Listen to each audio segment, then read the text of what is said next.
Vítejte u mého nového videa, jmenuje Spider-Man znovu zrození. Ahoj, to jsem já, váš mláček Spider-Man. Možná si říkáte, proč mám černý kostým. Protože Spider-Man umřel a já ho chtěl nahradit. A teď vám povím příběh, proč on vlastně umřel. Jednoho krásného dne v Shieldu.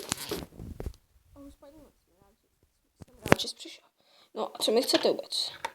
No, chtěl jsem ti poděkovat za to, že jsem dostal mnoho úspěšných vězňů. Úspěšných.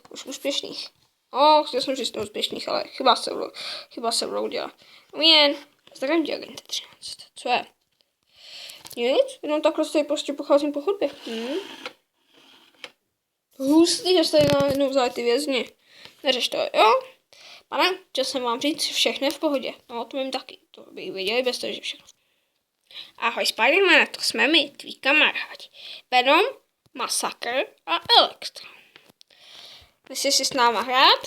Ne, díky, víte, jak by to dopadlo. Čau. Spider-Mane, počkej, ne, Spider-Mane, vrať se sem, nebo tě poříznu. A to se nebojíte, že vám ne, ty podstavce je vlastně jako by zmrazili, ale oni můžou jenom mluvit, nemůžou se jebat. Protože jsem dostal tolik vězňů, chcem na tohle. Co to je? Úžasná Spider-Man. Robí doktor Connors za to, že jsem chytáš moc vězňů. Hustý, můžu se s ním brát na sen, že to tvoje. Hustý, já jedu ve své Spider-Man. To boží. Ježiš, teďka mi někdo vrátil. Ráte, nemůžeš vidět.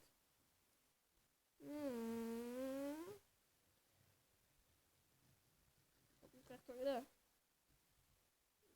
Cože? Co děláte? Puste mě. Ať nám. Ahoj, Gobline, co se ti stalo? Teď to neřeš, jo?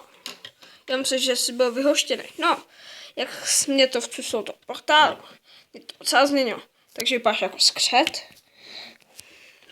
To spotem to. Už mě to drží. Podařilo se mi díky Elektrovi nabourat do systému. A teď ovládám všechno, jenom já.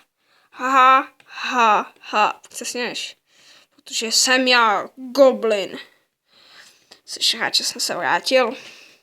No moc ne, protože je docela dost těžké. No vidíš. A teď jsem si dokonce vylepšil globul. Moc ne.